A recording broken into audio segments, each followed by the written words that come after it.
là juste pour célébrer l'Éternel. Nous aurons assurément une exhortation. Il y a deux principes dans la vie, soit les dernières paroles de la personne, soit les premières paroles de l'année. Je ne sais pas qui a prononcé quelque chose pour vous, mais il y a des principes qui sont simples dans la vie. Souvent, on peut faire beaucoup de choses, mais je dis à tout le monde qu'au fait, quand on crie bonne année, ce n'est pas l'année au fait qui vient. Beaucoup pensent que quand on crie bonne année, on ne vous a pas dit, mais bonne année n'est pas la nouvelle année. Bonne année est l'ancienne année. Pourquoi? Parce que l'année-là a été bonne pour nous. La preuve, c'est que nous sommes. Vous comprenez? Voilà. Quant à la nouvelle année, on la remet dans les mains du Seigneur. On la présente. Mais elle n'est pas encore bonne pour toi ou mauvaise. Tu ne l'as pas endurée. Tu ne l'as pas encore terminée.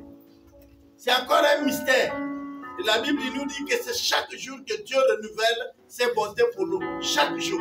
Donc quand on crie bonne année, c'est que l'année était bonne pour moi. Si tu criais en pensant que c'est la nouvelle année, tu t'es trompé. Détrompe-toi. On ne crie pas bonne année pour l'année qui vient. Parce que l'année qui vient, je ne sais pas.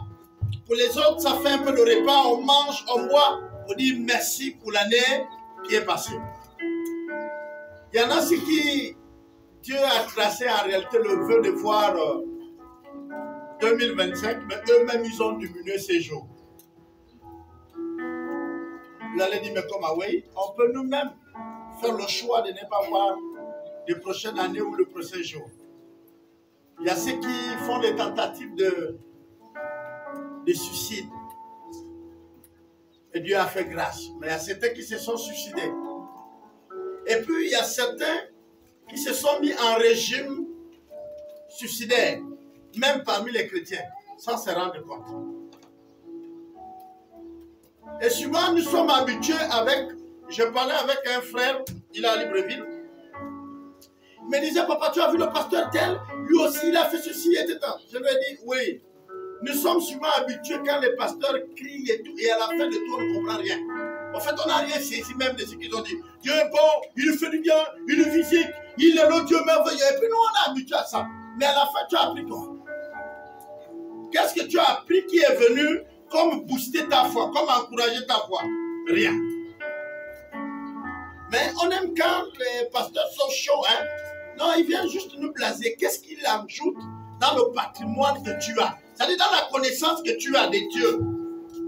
Chaque jour, en réalité, il doit y avoir une parole qui vient renforcer. Chaque jour, quand tu es en contact de la parole du Seigneur, même si tu n'as rien compris, il faut qu'il y ait une chose qui vient enrichir ta connaissance.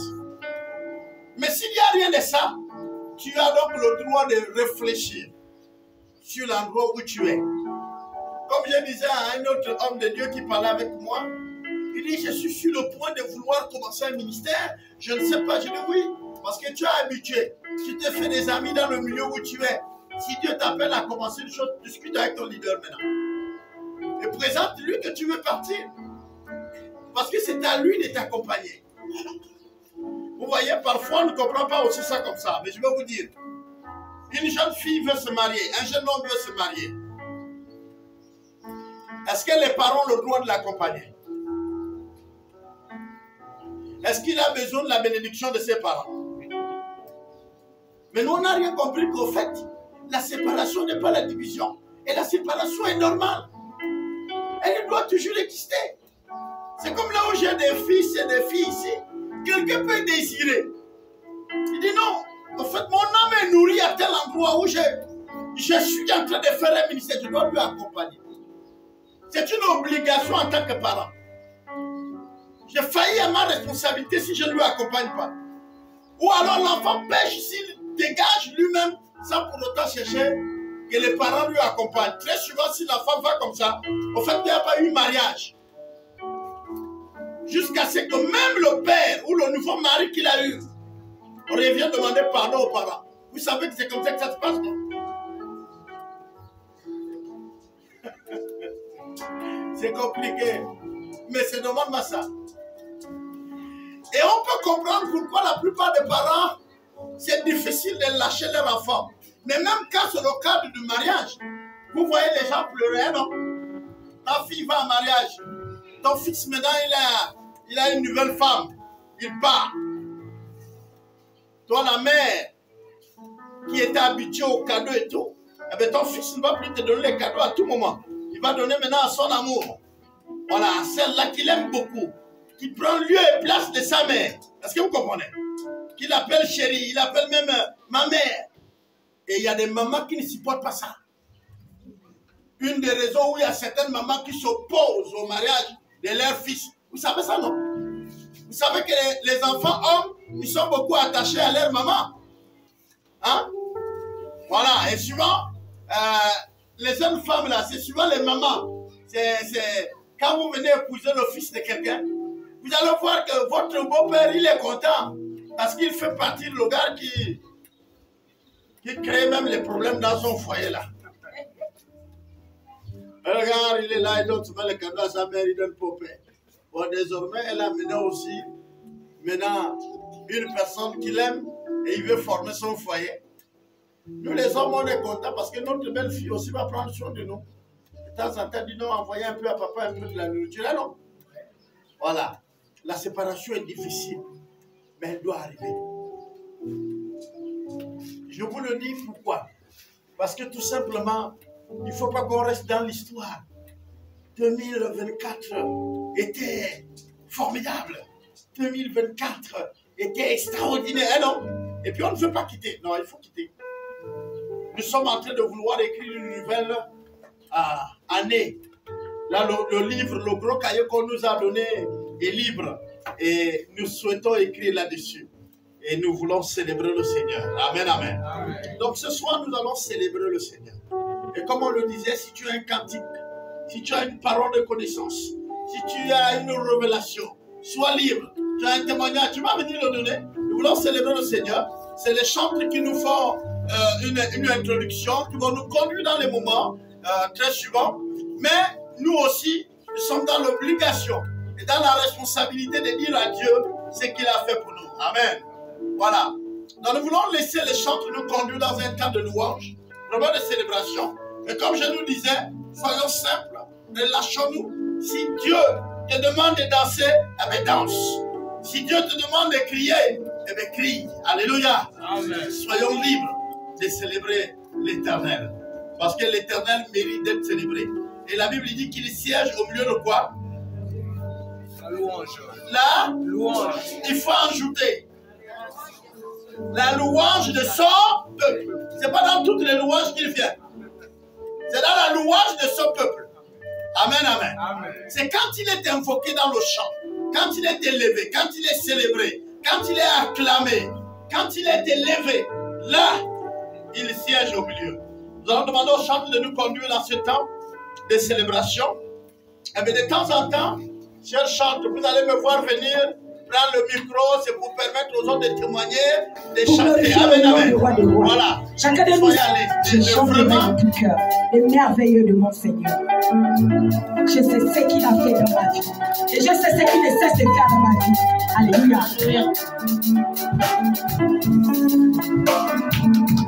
Je chanterai de tout cœur le merveilleux de mon papa Yahweh. Il m'a ôté les ténèbres, il m'a délivré de tout péché. Il m'a ôté les ténèbres, il m'a ôté de l'enfer, il m'a ôté de souffrance. Je chanterai de tout cœur le merveilleux de mon papa Yahweh. Il m'a délivré de tout péché. Oui, je chanterai de tout cœur. De mon papa Yahweh, il m'a ôté les ténèbres, il m'a délivré de tout péché. Je chanterai de tout cœur, le merveilleux de mon papa Yahweh, il m'a ôté les ténèbres, il m'a délivré de tout péché. Je chanterai de tout cœur.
je suis dans la joie.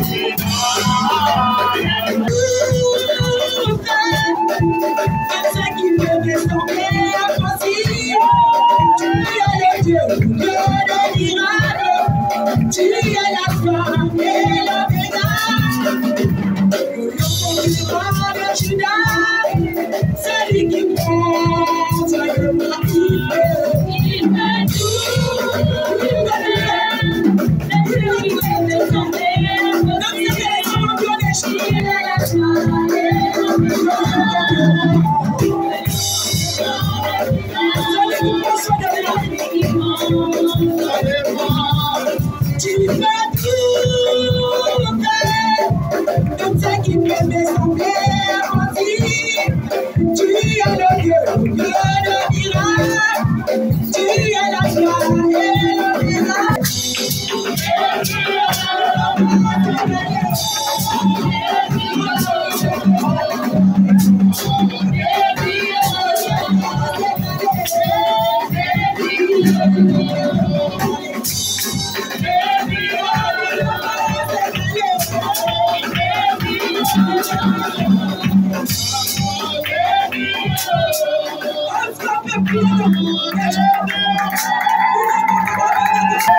Oui, ton amour nous environ de zèle. La terre est solide comme le soleil. Ton amour nous environ de zèle. C'est pourquoi nous espérons nous envoie ton amour. Ton amour nous environ de zèle. Ton amour est solide comme le soleil. Ton amour nous environ de zèle. C'est pourquoi nous espérons nous envoie.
Bien bénir encore le nom de mon Dieu ce matin, cet après-midi, parce que il y a beaucoup, comme disait la coordinatrice, il y a d'autres qui sont morts durant l'année 2024.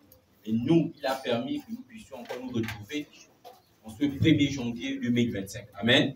Voici pourquoi je viens bénir ton nom. Je m'accompagne. Je vais chanter le cantique. Et nous te louons.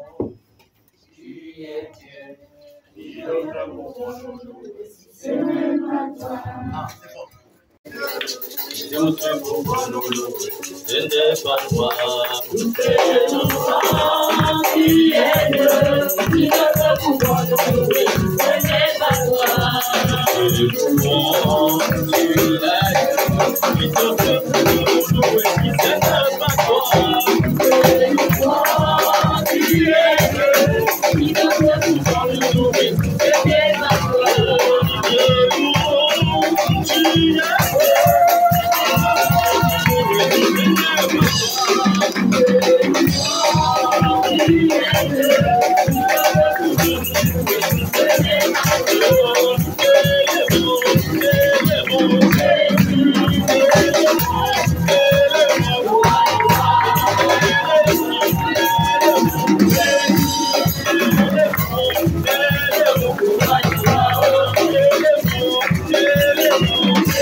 J'aimerais partager un témoignage qui s'est juste produit hier. Hier, c'était la bonne année, à 24 heures, les feux d'artifice et tout. Je suis sortie de la maison en bus pour aller regarder les feux d'artifice là sur les bancs. Et tout d'un coup, après fini les feux d'artifice, quand c'est fini, je suis quittée pour rentrer à la maison, mais derrière moi, il y a eu l'accident avec une petite voiture et la moto. Je me suis retournée et j'ai vu la moto monter comme ça et j'ai regardé la moto tomber. La personne qui était sur la moto, en fait, il n'est pas mort, mais il s'est gravement blessé. Gravement, il y avait le sang partout. Et là, beaucoup de personnes se sont mis à courir, à regarder, mais la première chose que j'ai vue, j'ai remarqué, c'est pas, ils sont pas venus en fait dire c'est comment, machin, non. Et ils sont venus crier bonne année.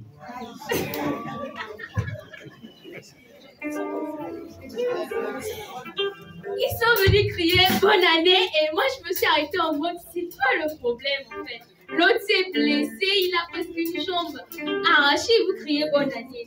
Je suis rentrée pour aller parler de ça à ma soeur. Je me dis ah Chosia, ah vraiment Dieu nous aime. On vit, c'est déjà une bonne chose. Tout ce que je voudrais dire, c'est que les autres ont raté la mort hier. Il y a même les autres qui n'ont pas raté, ils sont réellement morts hier. Il y a ceux-là qui ont, comme m'a dit Papa Albert, ils ont fait la veille, ils ont dormi, ils ne se sont pas réveillés ce matin-là. Mais vous êtes debout, nous sommes tous debout, on est dans la maison du Seigneur. Il faudra juste acclamer et dire merci.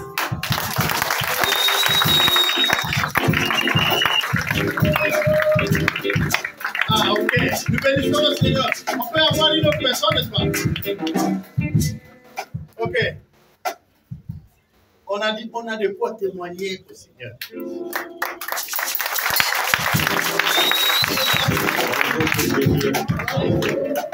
Je me présente le fondateur Romuald, agent pompier à Sucave. Avant-hier, j'ai fait un rêve. Et dans le rêve, moi-même, j'étais au volant, puisque j'apprends à conduire le camion incendie. Nous sommes partis de Sucave dans le rêve. Si on pouvait filmer le rêve, je l'aurais fait. En partant de Sicap pour du tout intervenir lors d'un accident, j'ai eu un accident moi-même après le pont. Je me suis explosé dans le camion. Je dis, Seigneur, je dois aller à France et dire, mais il ne faut pas que ça arrive. Hier, j'ai donné ce rêve à mon chef. Il m'a dit, tu vas aller fêter avec ta famille. J'ai dit qu'il soit ainsi. J'ai pris le véhicule. Nous sommes partis de Sicap jusqu'à la sortie d'Abomani avant le Goué. La voiture qui me transportait a fait tête à la queue. Donc, on a raté un accident, c'est le talus qui nous a sauvés. On venait de Sicap, la voiture s'est retrouvée en partant de Franceville pour ce pont de Logoué. Vraiment, je glorifie Dieu et je le vis.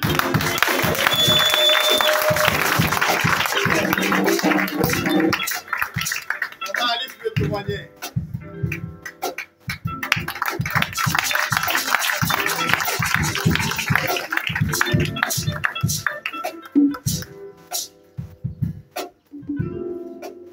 Bonsoir à tous. Bonsoir. Et bonne heureuse année.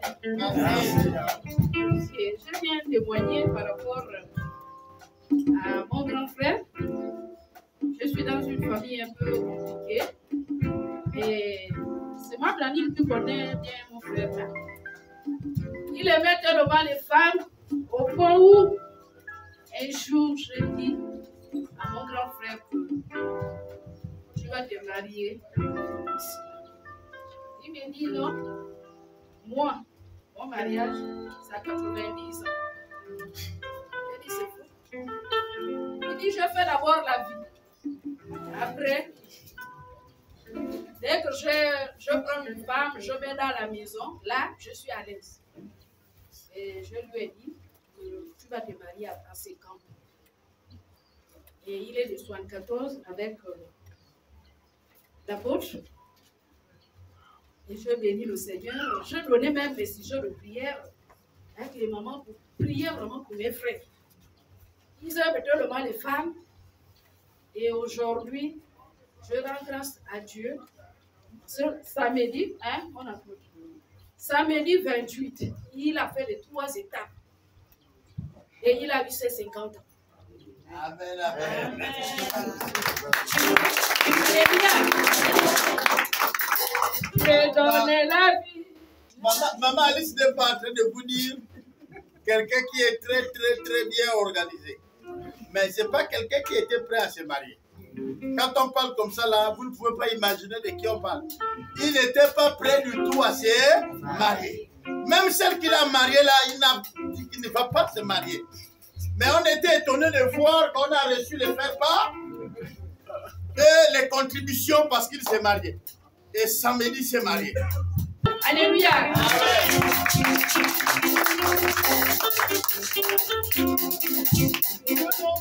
Nous allons encore célébrer le Seigneur. Dieu donne la vie.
Thank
you.